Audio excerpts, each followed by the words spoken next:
Hello दोस्तों, कैसे हो आप लोग। उम्मीद करता हूँ कि आप लोग अच्छे होंगे, क्योंकि आजकल का सिचुएशन बहुत ख़राब हो चुका है। इसलिए आप लोग घर में रहिए, सेफ रहिए और घर में रह करके पढ़ाई करिए। जिस मकसद से हम लोग यूट्यूब पे आए थे, जो मैं आप लोगों को पढ़ाने वाला था, वो मैथ है। मैथ सब्जेक्ट के जितने भी चैप्टर हैं, इनको हम लोग एक कॉन्सेप्ट से पढ़ेंगे। यदि कॉन्सेप्ट आपका क्लियर रहेगा तो मैथ के सारे क्वेश्चनों को आप सॉल्व करने में बहुत आसानी पाओगे। तो आज हम लोग एक चैप्टर को स्टार्ट करते हैं जिसका नाम है कंपाउंड इंटरेस्ट और चक्रवृद्धि ब्याज। एक टफ चैप्टरों में से एक है। इसको हम लोग एक कॉन्सेप्ट से पढ़ेंगे, सिर्फ एक कॉन्सेप्ट से इस चैप्टर के 90% सवाल को सॉल्व कर देंगे। ठीक है, तो आइए उस कॉन्सेप्ट को हम समझते हैं कि कॉन्सेप्ट एक्चुअल में होता क्या है वो कॉन्सेप्ट। आइए, इस चैप्टर में आपको 3-4 चीज़ें मिलेगी। रेट मिलेगा, यानी कि दर, इसको आर से डिनोट करेंगे। टाइम मिलेगा, यानी कि समय मिलेगा, इसको टी से डिनोट करेंगे। प्रिंसिपल मिलेगा, यानी कि मूलधन मिलेगा, इसको पी से डिनोट करेंगे। यानी कि अमाउंट मिलेगा, इसको हम क्या करेंगे, मिश्र धन, इसको ए से डिनोट करेंगे। ठीक है, यानी कि 3-4 चीज़ें इसमें बात की जाएगी और इस 3-4 चीज़ से ही क्वेश्चन बनेगा। ठीक है, तो आइए हम लोग सबसे पहले 2 साल का कॉन्सेप्ट सीखते हैं। 2 साल से जितने भी क्वेश्चन एग्जाम में आए हैं, जो भी आने वाले हैं, जो संभावना है, सारे क्वेश्चन को हम लोग डिस्कस करेंगे। पहले 2 साल, उसके बाद 3 साल, उसके बाद 4 साल। तो हम लोग आज फॉर्मेट को सीखते हैं कि 2 साल का फॉर्मेट और 3 साल का फॉर्मेट कैसा होता है। ठीक है, तो आइए 2 साल का हम लोग फॉर्मेट को सीखते हैं। 2 साल के फॉर्मेट को हम लोग सीखते हैं तो लिखेंगे 2 साल के लिए। यदि 2 साल के लिए क्वेश्चन कोई भी आता है तो उसका फॉर्मेट क्या होगा, आइए देखते हैं। 2 साल के लिए, ठीक है, तो फॉर्मेट 2 साल के लिए हमारे पास मूलधन दिया रहेगा, रेट दिया रहेगा, टाइम दिया रहेगा, यानी कि टी, और टी कितने होगा, 2 साल, यानी कि 2 साल के लिए हमारे बात की जाएगी। ठीक है, और हमारे पास अमाउंट भी हो सकता है, यानी कि मिश्र धन भी हो सकता है, अमाउंट, यानी कि ई भी दिया रहेगा। ठीक है, तो आइए देखते हैं कि फॉर्मेट क्या है। फॉर्मेट बहुत ही इंपॉर्टेंट है, इसको आराम से कायदे से सीखना। एक बार समझ में आ गई तो चीज़ें बहुत ही हल्की हो जाएंगी। ठीक है, फॉर्मेट क्या है, फॉर्मेट आपको सिखा रहे हैं। फॉर्मेट है, मान लेते हैं कि हमारे पास मूलधन कितना है, पी है। मूलधन कितना है हमारे पास, पी है। मूलधन पी है और पहले साल का मुझे ब्याज निकालना है R% के हिसाब से। R% के हिसाब से मुझे पहले साल का ब्याज निकालना है। तो पहले मान लेते हैं कि मूलधन पी है, R% हमारा दर है, तो ब्याज ₹1 मिला है। ये फॉर्मेट है भाई, ₹1 पहले साल में ब्याज मिला है। ठीक है, जब हम दूसरे साल में जाएंगे, दूसरे साल में जब जाएंगे तो दर हमारी वहीं रहेगी R%, और ब्याज जो मिला, देखो P पर R% से A मिला है, तो यहाँ पर भी P R% से A ही मिलेगा। यानी कि यहाँ पर दूसरे साल में A मिल चुका है। लेकिन जब दूसरे साल में जाएंगे तो जो ब्याज मिल चुका है, इस ब्याज पर भी ब्याज मिलेगा। चक्रवृद्धि ब्याज यही होता है कि ब्याज पर भी ब्याज मिलता है। यानी कि यदि आप बैंक में पैसा जमा करते हो, वो भी चक्रवृद्धि ब्याज पर ही जमा करते हो। यदि आप किसी को पैसे उधार देते हो ब्याज पर, तो वो भी चक्रवृद्धि ब्याज पर, यानी कि ब्याज पर ब्याज। यानी कि पहले महीने में यदि आप ₹100 उधार दिए हो, एक महीने में ₹10 ब्याज मिल गया है, तो दूसरे महीने में ₹110 पर ब्याज लगेगा। यानी मतलब समझ रहे हो, दूसरे महीने में ये ब्याज जोड़ने के बाद मूलधन में जो मूलधन हमारा होगा, इस पे जाकर के आपको ब्याज मिलेगा। ठीक है, यानी ब्याज पर ब्याज मिलेगा। ठीक है, तो आइए समझते हैं।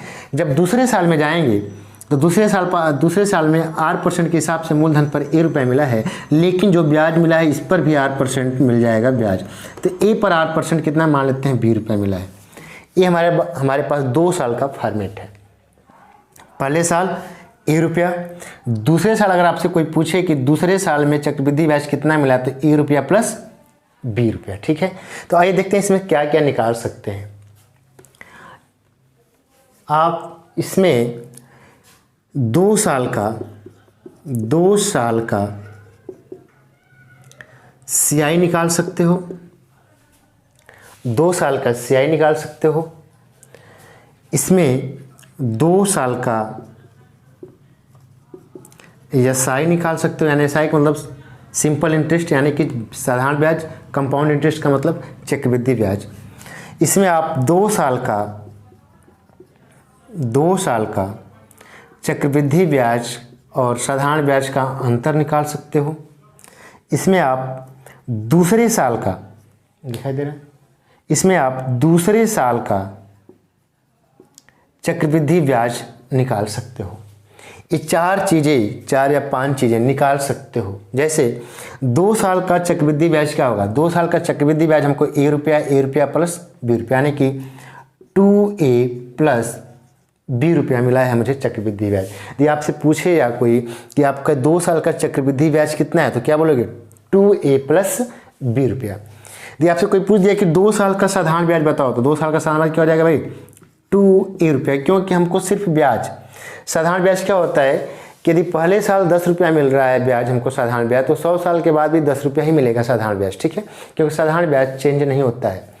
तो हमारे पास ए रुपया मिला है, दूसरे साल में ए रुपया मिला है, क्योंकि ब्याज और ब्याज साधारण ब्याज में नहीं मिलता है, यानी कि ए रुपया प्लस ए रुपया यानी कि 2a रुपया हमारा 2 साल का साधारण ब्याज हो जाएगा। 2 साल का चक्रवृद्धि ब्याज और साधारण ब्याज का अंतर क्या हो जाएगा भाई, यही जो हमारा है यही अंतर है, क्या हो जाएगा, बी रुपया हमारा हो जाएगा 2 साल का चक्रवृद्धि ब्याज और साधारण ब्याज का अंतर।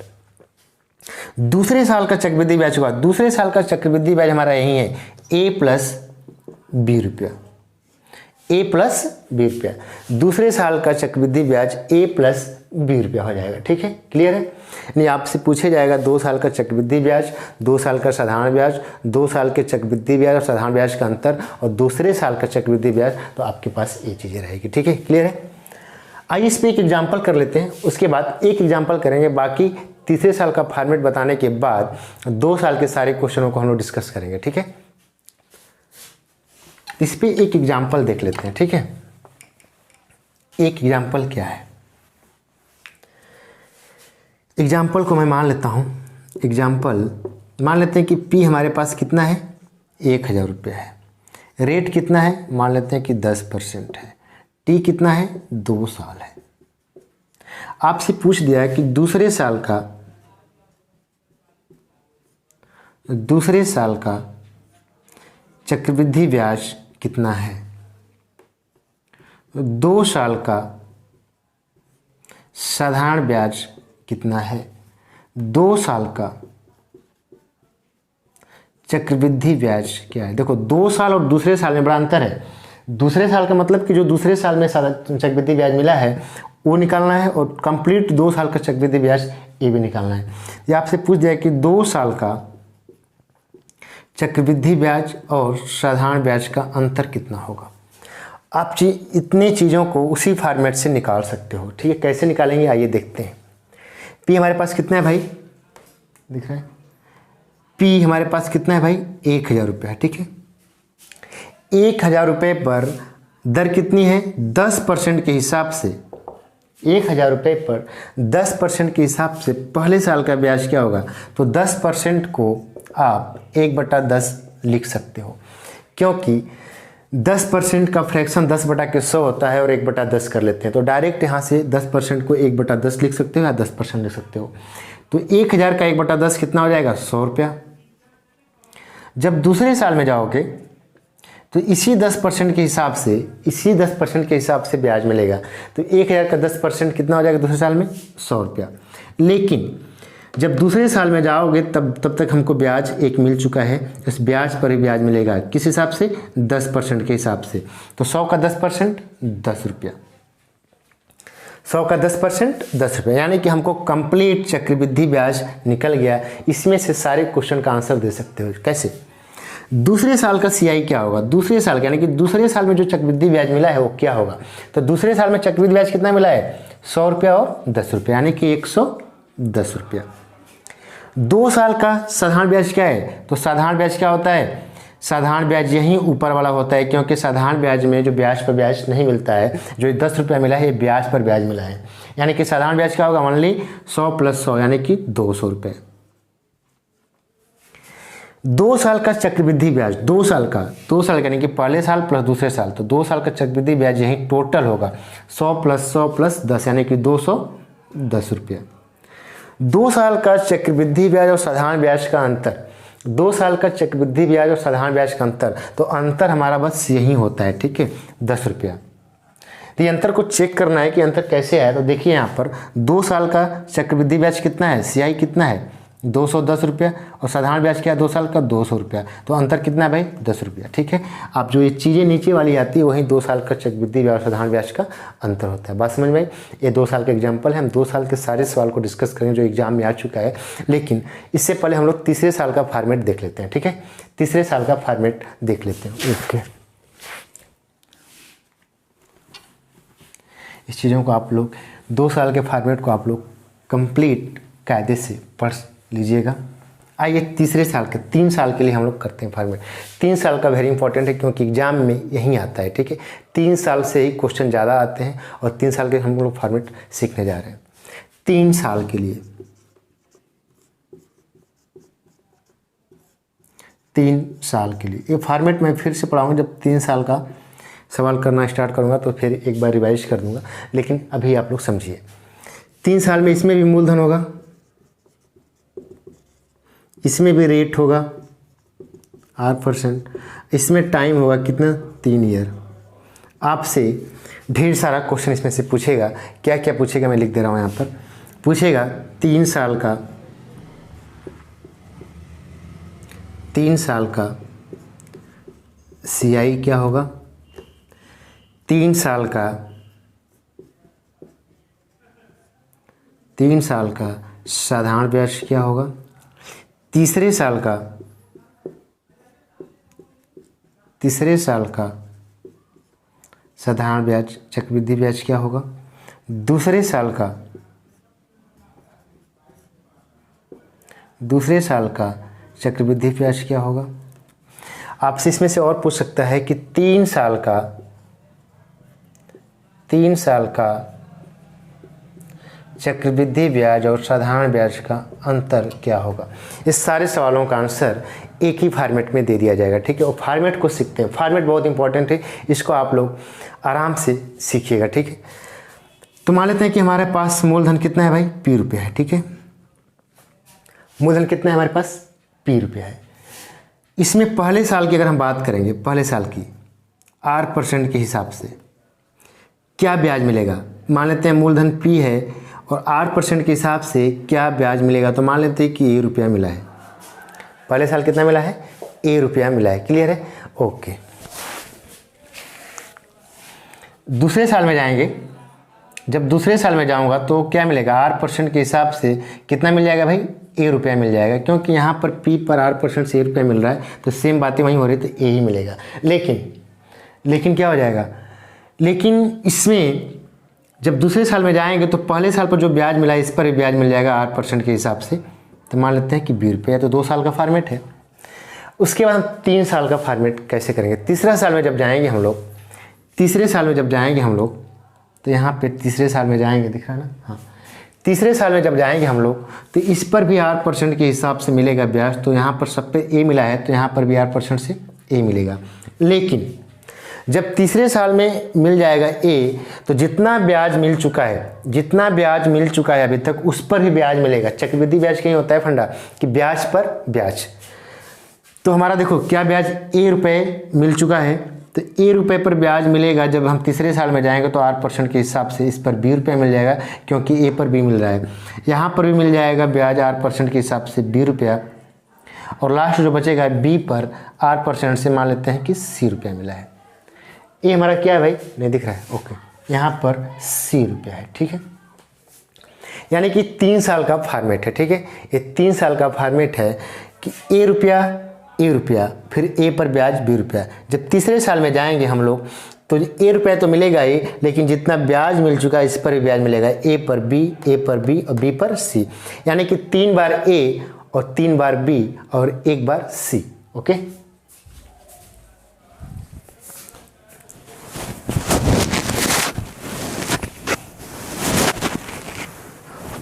ठीक है, आइए तो ये चीज़ें हमारे पास है। 3 साल का फॉर्मेट समझ में आया कि नहीं? नहीं समझ में आया? नहीं, अगर समझ में आएगा तो फिर से इसको देख लीजिएगा, क्योंकि पहले साल का ब्याज ए, दूसरे साल में जाएंगे तो ए मिलेगा, लेकिन ए पर बी मिल जाएगा। जब हम तीसरे साल में जाएंगे तो ए रुपये तो 8% के हिसाब से मिलेगा ही, लेकिन ए पर बी और बी पर सी, यानी कि 3 बार ए, 3 बार बी और सी। यानी कि इसमें से आप लोग क्या क्या निकाल सकते हो। 3 साल का सीआई क्या होगा? 3 साल का सीआई जो है टोटल है ना, ये 3 साल का चक्रवृद्धि ब्याज है। आपसे चक्रवृद्धि ब्याज कोई पूछेगा तो आप जितना भी निकाले हो ये सारे चक्रवृद्धि ब्याज है, यानी कि 3A प्लस 3B प्लस सी, ये हमारा 3 साल का चक्रवृद्धि ब्याज होगा। 3A प्लस 3B प्लस सी। 3 साल का एसआई क्या होगा? तो एसआई क्या आता है? एसआई साधारण ब्याज में क्या होता है कि ब्याज तो ब्याज नहीं मिलता है, तो जो ब्याज मिला है ए यानी कि 3A हमारा क्या हो जाएगा? साधारण ब्याज। क्लियर है? तीसरे साल का साधारण चक्रवृद्धि ब्याज क्या होगा? तो तीसरे साल का जो ये मिला है ना, यही हमारा चक्रवृद्धि ब्याज है। तीसरे, अब की बार के एनटीपीसी एग्जाम में तीसरे साल का ही चक्रवृद्धि ब्याज पूछा था, तो तीसरे साल का चक्रवृद्धि ब्याज यही होगा ABBC, यानी कि A plus 2B plus C, यानी कि तीसरे साल का चक्रवृद्धि ब्याज ये हो जाएगा। दूसरे साल का चक्रवृद्धि ब्याज क्या होगा? दूसरे साल का चक्रवृद्धि ब्याज ये होगा। दूसरे साल के नीचे दूसरा साल लिखेंगे A प्लस B। ये आपसे पूछ दिया 3 साल का चक्रवृद्धि ब्याज और साधारण ब्याज का अंतर क्या होगा, तो अंतर जो होता है यही हमारा अंतर होता है भाई, यही। ठीक है, यानी कि 3B प्लस सी, यानी कि आपको चक्रवृद्धि ब्याज और साधारण ब्याज का अंतर यहाँ से भी निकाल सकते हो कि चक्रवृद्धि ब्याज माइनस साधारण ब्याज, तो 3A से 3A कट जाएगा, 3B प्लस सी बचेगा। ठीक है, यानी कि नीचे का जो चीज़ें हैं यही हमारा क्या हो जाएगा? चक्रवृद्धि ब्याज और साधारण ब्याज का अंतर 3 साल के लिए। ठीक है, ओके। तो आइए, ये तो हमारा फॉर्मेट है 3 साल का। इस पर एक एग्जाम्पल करते हैं, उसके बाद 2 साल से हम सवाल का स्टार्ट करेंगे। ठीक है, आइए। इतना चीज़ें आपको इस फॉर्मेट से निकल जाएगी। फॉर्मेट बड़ा इंपॉर्टेंट है, इसको आराम से कायदे से 1 बार 2 बार पीछे करके देख लेना, अगर समझ में नहीं आती है बातें तो। वैसे हमको लग रहा है कि सवाल जब बताएंगे तो सारा चीज़ें समझ में आ जाएगा। सवाल देखिए, मान लेते हैं कि पी हमारे पास 1000 रुपये है, आर हमारे पास 10% है और टी का मान 3 साल है। आपसे पूछ दिया कि 3 साल का चक्रवृद्धि ब्याज क्या होगा, 3 साल का साधारण ब्याज क्या होगा, तीसरे साल का चक्रवृद्धि ब्याज क्या होगा, दूसरे साल का चक्रवृद्धि ब्याज क्या होगा, और 3 साल का चक्रवृद्धि ब्याज और साधारण ब्याज का अंतर क्या होगा, और मिश्र धन क्या होगा। ठीक है, ये 5 चीज़ें 6 चीज़ें निकालना है इसी क्वेश्चन से। एक क्वेश्चन से आपको 6 चीज़ें निकालना है। आइए देखते हैं कैसे निकलेगा। ठीक है, ओके, बहुत ज़्यादा पसीना हो रहा है, तो आइए देखते हैं। मान लेते हैं कि पी हमारा कितना है, 1000 रुपये है। 1000 रुपये दिया है, तो मानेंगे क्या, 1000 हमारा होगा। ठीक है, 1000 रुपये पर आर 10% के हिसाब से 3 साल का चक्रवृद्धि ब्याज निकालना है। तो फॉर्मेट क्या बोलता है कि पहले साल में हम लोग जैसे ही जाएंगे, आर परसेंट कितना, आर 10% दिया है, 10% को क्या लिखेंगे भाई, 10% को 1/10 लिख सकते हैं। ठीक है, तो 1000 का 1/10 क्या हो जाएगा, 100 रुपया। पहले साल में 100 रुपया मिल जाएगा। दूसरे साल में जैसे ही जाएंगे हम 10% के हिसाब से मिलेगा, 1000 का 10% 100 रुपया, यानी कि दूसरे साल में 100 रुपया मिलेगा। लेकिन दूसरे साल में जैसे ही जाएंगे तो ब्याज पर ब्याज मिल जाएगा, यानी इस पर भी 10% मिल जाएगा, यानी कितना मिल जाएगा, 10 रुपया। ठीक है, जब तीसरे साल में हम लोग जाएंगे, तीसरे साल में तो 10% तीसरे साल में मिलेगा, 1000 का 10% कितना, 100 रुपया। लेकिन 100 रुपया मिलते ही जितना ब्याज मिल चुका है सब पर ब्याज मिलेगा, किस हिसाब से, 10% के हिसाब से। तो 100 रुपया, यानी कि तीसरे साल में 100 रुपया पे 10% कितना, 10 रुपया। 100 पे 10% यानी 10 रुपया, और 10 पे 10% यानी 1 रुपया। यानी कि तीसरे साल में जैसे ही जाओगे 100 रुपये मिल जाएगा, लेकिन जितना ब्याज मिल चुका है उस पर भी 10% मिलेगा। यानी कि तीसरे साल का अब जाके कंप्लीट क्या आ जाएगा, चक्रवृद्धि ब्याज। तो आइए, सब कुछ तुम्हारे पास आ गया। आपको बोला है 3 साल का CI, तो 3 साल का चक्रवृद्धि ब्याज क्या है, 100 रुपया 100 रुपया 100 रुपया और 10 रुपया 10 रुपया 10 रुपया, यानी कि 331 रुपया, 331 रुपये। 3 साल के SI, 3 साल के SI जस्ट ये ऊपर वाला होता है, क्योंकि साधारण ब्याज में ब्याज पर ब्याज नहीं मिलता है। तो 300 रुपया हमारा क्या हो जाएगा, 300 रुपया हमारा क्या हो जाएगा, साधारण ब्याज हो जाएगा 3 साल का। तीसरे साल का चक्रवृद्धि ब्याज यही होता है भाई, 100 + 10 + 10 + 1, यानी कि 121 रुपया हमारा तीसरे साल का साधारण ब्याज हो जाएगा। दूसरे साल का साधारण ब्याज क्या होगा, दूसरे साल का साधारण ब्याज हमारा, दूसरे साल का चक्रवृद्धि ब्याज यही होगा 100 + 10, यानी कि 110 रुपया। 3 साल का चक्रवृद्धि ब्याज और साधारण ब्याज का अंतर, तो 3 साल का चक्रवृद्धि ब्याज और साधारण ब्याज का अंतर यही होता है जो साधारण ब्याज के नीचे होता है, यानी कि 31 रुपया। कितना हो जाएगा, 31 रुपये। यानी कि यहाँ से भी निकाल सकते हो कि 3 साल का चक्रवृद्धि ब्याज 331, 3 साल का साधारण ब्याज 300 रुपया, तो इसका अंतर कितना हो जाएगा, 31 रुपया हो जाएगा। ठीक है, यही चीज़ें।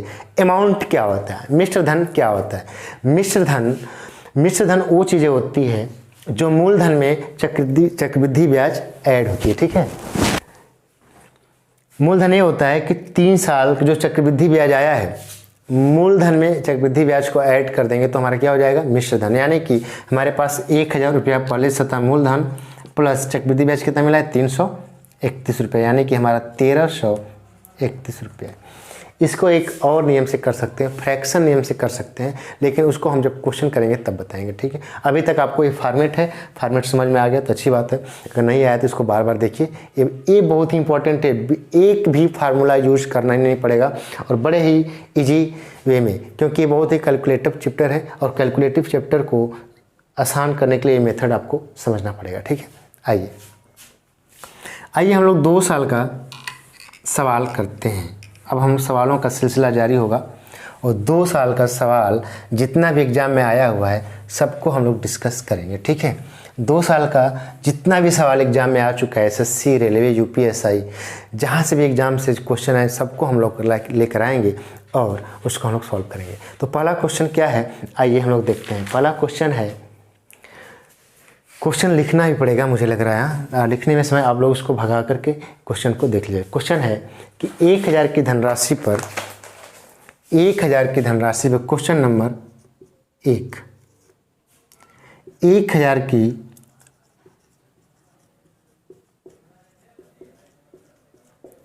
की धनराशि पर 20% वार्षिक ब्याज की दर से, वार्षिक ब्याज की दर से 2 वर्ष का, ब्याज की दर से 2 वर्ष का चक्रवृद्धि ब्याज, साधारण ब्याज और 2 साल का चक्रवृद्धि ब्याज और साधारण ब्याज का अंतर क्या होगा, ये सवाल है। सवाल हमारा जो होगा टफ से लेकर के लो से लेकर टफ तक होगा। ठीक है, आइए देखते हैं। ये सवाल हमारे पास दिया गया है। ठीक है, ये सवाल एग्जाम का सवाल है, एग्जाम में आ चुका है सवाल। इसमें से बस पूछा था 2 साल का CI और SI का अंतर क्या होगा, इसमें 2 चीज़ें हम ऐड कर चुके हैं। ठीक है, तो आइए देखते हैं। 1000 की धनराशि, यानी कि P का मान कितना है भाई, 1000 रुपया। R का मान कितना है भाई, 20%। और T का मान कितना है, 2 साल का। T का मान कितना है, 2 साल। आपसे क्या पूछा है, CI पूछा है 2 साल का, SI पूछा है 2 साल का, और 2 साल का CI और SI का अंतर पूछा है। सिंपल सी बात है। आइए हम लोग उसी फॉर्मेट को यूज करेंगे जो फॉर्मेट हम लोग सीखे हैं 2 साल के लिए। ठीक है, तो 2 साल का जो फॉर्मेट है हमारा दिया है 1000 रुपया मूलधन, रेट कितना है, 20%। 20% को 1/5 लिख सकते हैं हम। ठीक है, अच्छा एक बात और है कि जो 20% का फ्रैक्शन अगर जिसको नहीं आता है वो फ्रैक्शन सीख लेगा, मैं बता दूंगा। जैसे यहाँ पर देखिए 20% को क्या लिखेंगे, 1/5 25% को क्या लिखेंगे 1/4, 10% को क्या लिखेंगे 1/10, 12.5% को क्या लिखेंगे 1/8 और 5% को क्या लिखेंगे 1/20। यानी कि ये फ्रैक्शन होता है। कैसे निकलता है? जैसे 20% को निकालना है तो 20% और 20/100 यानी कि 1/5 ऐसे फ्रैक्शन होता है। इसका यूज होगा, आप लोगों को समझ में आ जाएगा। ये बहुत नॉर्मल चीज़ें हैं, आप लोगों को समझ में आ जाएगी। तो 1000 का 20% यानी कि 1000 का हमको 20% निकालो या 1/5 निकाल दो। तो 1000 का 20% के हिसाब से पहले साल का ब्याज कितना मिलेगा? 1000 का 20% यानी कि 1000 का 1/5 यानी कि 5 गुना के 10 यानी कि 200 रुपये मिल जाएगा। 1000 का 20% 200 रुपये मिल जाएगा पहले साल का ब्याज। दूसरे साल में ब्याज निकालेंगे तो क्या हो जाएगा? दूसरे साल का ब्याज निकालेंगे तो 20% हमारा क्या हो जाएगा? रेट हमारा वहीं 20% रहेगा, जिसको 1/5 लिख सकते हैं। तो 1000 का 1/5 200 रुपया। लेकिन जैसे ही दूसरे साल में आप ब्याज निकालोगे, जो ब्याज मिल चुका है इस पर भी ब्याज मिलेगा। तो कितना मिल चुका है? 200। इस पर भी कितना मिलेगा? 20% यानी कि 1/5। तो 200 का 1/5 40 रुपये। यानी कि अब जाकर के कंप्लीट चक्रवृद्धि ब्याज निकल चुका है। ठीक है, तो आपसे क्या पूछा है कि चक्रवृद्धि ब्याज कितना है? तो 200 + 200 + 40 यानी कि 440 रुपया। एसआई साधारण ब्याज क्या होगा? 200 + 200 यानी कि 400 रुपया। और 2 साल का चक्रवृद्धि ब्याज और साधारण ब्याज का अंतर यही होता है। अंतर भाई कितना? 40 रुपया। ठीक है, यहाँ से भी निकल जाएगा और यहाँ से भी आप निकाल सकते हैं। ये हमारा रहा क्वेश्चन। ऐसे क्वेश्चन को करेंगे। क्लियर है? आइए नेक्स्ट क्वेश्चन देखते हैं। नेक्स्ट क्वेश्चन क्या है? क्वेश्चन का लेवल धीरे धीरे उठेगा, 0 से लेकर के हीरो लेवल तक सवाल किया जाएगा। ठीक है, आप लोग टेंशन नहीं लेने का और आराम से पढ़ेंगे। हर चीज़ को एक्सप्लेन करते हुए चलेंगे कि चीज़ें कहाँ से आई, क्यों आई। ठीक है, आइए नेक्स्ट क्वेश्चन देखते हैं। यदि किसी निश्चित धनराशि पर दूसरा सवाल है, यदि किसी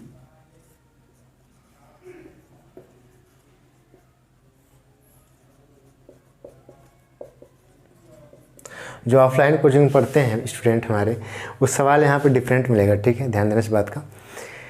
यदि किसी निश्चित धनराशि पर 4% वार्षिक ब्याज की दर से 2 वर्ष का चक्रवृद्धि ब्याज, 2 वर्ष का चक्रवृद्धि ब्याज को हम CI यूज करेंगे। CI कंपाउंड इंटरेस्ट शॉर्ट में। चक्रवृद्धि ब्याज 510 रुपया है। तो साधारण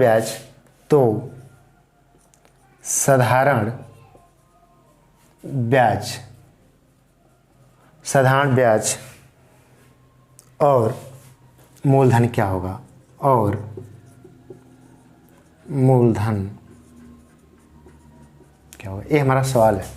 ठीक है, यदि किसी निश्चित धनराशि पर 4% वार्षिक ब्याज की दर से 2 वर्ष का चक्रवृद्धि ब्याज और 510 रुपया है, तो साधारण ब्याज क्या होगा? ठीक है, आइए इसको देखो। लगाने का सवाल कई मेथड है, इसको हम 2-3 मेथड से बताएंगे आपको कैसे सवाल को लगाया जाता है। ठीक है, आइए पहले अपना मेथड, जो सदाबहार मेथड, जो फॉर्मेट है उससे लगाएंगे, उसके बाद और यूज कर लेंगे। ये सवाल है हमारे पास, सवाल को मिटा देते हैं क्योंकि जगह नहीं बचेगा। आप लोग सवाल को लिख लीजिएगा। आइए, सवाल तो मिटा दिया था। क्या था कि 2 साल का एक 4%, आर का मान कितना है भाई? 4%। टी का मान कितना है भाई? 2 साल। और आपसे क्या पूछा है? पी पूछा है, आपको दिया है 2 साल का चक्रवृद्धि ब्याज दिया है कितना? 510 रुपया। और आपसे पूछा है 2 साल का साधारण ब्याज क्या होगा और मूलधन क्या होगा। ठीक है, अब की बार मूलधन को पूछ दिया है, तो मूलधन हम लोग कैसे मानते हैं? इसमें आप कुछ भी मानकर लगाओगे तो सवाल का आंसर आ जाएगा, लेकिन मूलधन को हम लोग एक ऐसी चीज़ मानेंगे जो फ्रैक्शन होकर कट जाए। ठीक है, तो मूलधन हम लोग कैसे मानेंगे? 4% को हम क्या लिख सकते हैं? 1/25। 4% को हम लिख सकते हैं 1/25। 4% 4/100 और काटेंगे तो 1/25 हो जाएगा। 4% को 1/25 लिख सकते हैं। 2 साल की बात किया है ना, तो मूलधन को क्या मानेंगे? 2 साल की बात किया है तो इसको हम स्क्वायर कर देंगे, यानी कि 625 रुपये को 625 रुपये को हम मूलधन मान सकते हैं। मूलधन यहाँ पे कुछ भी मान कर लगाओगे आंसर आ जाएगा, लेकिन क्या है कि 625 को मानेंगे तो कट जाएगा। तो 625 हम मूलधन को मान लेते हैं कि माना मूलधन 625 रुपये, ये मानते हैं, ये हमारा सवाल का आंसर नहीं है, ये मान चुके हैं कि 625 रुपया मूलधन है। 625 अगर मूलधन हमारा है तो इस पर 4% के हिसाब से यानी कि 1/25, 625 रुपये पर 1/25 जो 4% लिखो या 1/25 लिखो, बातें किए। तो 625 पर 1/25 पहले साल का अगर ब्याज निकाला जाएगा तो 625 का 1/25 25 रुपया। 625 का 4% निकालोगे तब भी 25 रुपये। 4% को 1/25 लिख सकते हो या 4%। तो यहाँ फ्रैक्शन 1/25 है, तो 625 का 1/25, अरे ऐसे भाई 625 का 1/25 निकालोगे तो 25 बचाइए 600, यानी कि 25 रुपया ब्याज मिल जाएगा। ठीक है, यानी कि पहले साल 25 रुपया ब्याज मिला है। दूसरे साल में जाएंगे तो हमारा रेट वहीं रहेगा 1/25। तो 625 का 1/25 कितना 25 रुपया मिल जाएगा। ठीक है, 625 का 1/25 25 रुपये मिल जाएगा। लेकिन दूसरे साल में जैसे ही जाएंगे जो ब्याज मिला है उस पर भी ब्याज मिलेगा। तो ब्याज कितना मिला है 25 रुपया, इस पर भी मिलेगा 1/25, यानी कि 25 का 1/25 1 रुपया, 25 का 1/25 1 रुपया, यानी कि अब जाकर के कंप्लीट चक्रवृद्धि ब्याज मिल चुका है। हम जो मूलधन को माने हैं 625 रुपया, उसके हिसाब से हमको कितना चक्रवृद्धि ब्याज मिला है, चक्रवृद्धि ब्याज उसके हिसाब से हमको मिला है 25 + 25 + 1 यानी कि 51 रुपया मिला है, इसके हिसाब जो हम माने हैं। लेकिन सवाल में चक्रवृद्धि ब्याज कितना दिया है भाई, सवाल में चक्रवृद्धि ब्याज कितना दिया है 510, लेकिन हमको यहाँ पे मानकर कितना है 51, तो 51 की वैल्यू 510 के बराबर होगी। जब 51 = 510 तो 1 बराबर कितना हो जाएगा 10। जब 1 बराबर 10 है तो हमको मूलधन कितना माने हैं 625 रुपया, तो मूलधन क्या हो जाएगा, ये भी 10 गुना हो जाएगा। तो मूलधन 1 बराबर 10 तो 625 बराबर 625 × 10 यानी कि 62 50, यानी कि 6200 नहीं दिख रहा है, यानी कि 6250 रुपया, यानी कि अभी नहीं दिख रहा है। ओके, यहाँ पर देख लेते हैं, ये यहाँ पर देख लेते हैं कि 1 बराबर 10 आ चुका है। तो 625 मूलधन को माने हैं तो मूलधन हमारा हो जाएगा 625 × कितना हो जाएगा 10, यानी कि 6250 रुपया। ठीक है, 6250 रुपया हमारा मूलधन आ जाएगा। आपसे क्या पूछा है 2 साल का SI। यदि मैं 625 रुपये को मान के जब लगाया था तो हमारा SI कितना आया था 2 साल का 25 25 50 रुपया हमारा क्या है SI है। तो 1 की वैल्यू 10 है तो 50 की वैल्यू कितनी जाएगी 2 साल का SI हो जाएगा 50 रुपया है। 1 की वैल्यू 10 है तो 50 की वैल्यू 50 × 10 यानी कि 500 रुपया। ठीक है, यानी कि 500 रुपया SI हमारा कितना हो जाएगा 500 रुपया। बात समझ में आई कि नहीं। जब 2 साल का आपको मूलधन को मानना पड़ेगा, क्या मानोगे, जो रेट दिया रहेगा उसको हम फ्रैक्शन में लिखेंगे। और फ्रैक्शन का 2 साल की बात किया है तो 2 स्क्वायर करेंगे, 3 साल की बात किया है तो क्यूब करेंगे, 4 साल की बात किया है तो 4 करेंगे। ठीक है, लेकिन यहाँ पे 2 साल की बात किया है तो हम इसको फ्रैक्शन किया 1/25 को 625, और 625 को मान करके हम क्या निकाल लेंगे ब्याज निकाल लेंगे। लेकिन हमारा एक्चुअल ब्याज नहीं है, ये मानकर जो ब्याज आएगा जो हमारे पास एक्चुअल ब्याज दिया है उसके बराबर कर देंगे। 51 बराबर 510, 1 की वैल्यू निकाल लेंगे। आपसे अगर पूछ दिया है कि दूसरे साल का चक्रवृद्धि ब्याज क्या है, इसी सवाल में अगर बोल दिया कि दूसरे साल का चक्रवृद्धि ब्याज क्या होगा, तो दूसरे साल में हम जो मान के लाएंगे कितना है 26 रुपया। यहाँ पर 2 साल का चक्रवृद्धि ब्याज, दूसरे साल का चक्रवृद्धि कितना है 25 × 1 = 26 रुपया। लेकिन एक मान के लगे 25 × 1 = 26 है, लेकिन 1 की वैल्यू कितनी है 10, तो 26 की वैल्यू 26 × 10 यानी कि 260 रुपये। यानी आपसे कोई पूछ दिए कि दूसरे साल का चक्रवृद्धि ब्याज क्या है तो क्या बताओगे 260 रुपये। क्लियर है बात। अगर समझ में आएगी तो अच्छी बात है, अगर नहीं समझ में आए तो बार बार पूछिए, कमेंट बॉक्स में ज़रूर कमेंट करिए कि क्या कमी है, क्या समझ में नहीं आ रहा है। ठीक है, मैं उसको प्रॉब्लम को सॉल्व करूँगा। ठीक है, आइए एक सवाल और करते हैं, इसका एक सवाल और करते हैं।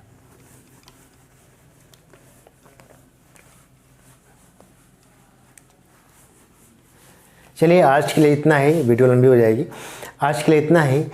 नेक्स्ट क्लास में कंपाउंड इंटरेस्ट के क्लास में हम लोग इसी से कंटिन्यू करेंगे। जितने भी एग्ज़ाम में 2 साल से क्वेश्चन आए हैं, पहले 2 साल करेंगे, उसके बाद 3 साल करेंगे, उसके बाद 4 साल, एकदम ईजी वे में। आप लोगों को समझ में नहीं आता है बार बार कमेंट बॉक्स में ज़रूर बोलिएगा अगर समझ में नहीं आता है चीज़ों को। हमको मेरा मेन उद्देश्य है कि आपको समझ में आना चाहिए, ठीक है चीज़ें। चलिए, तब तक के लिए धन्यवाद। Thank you so much.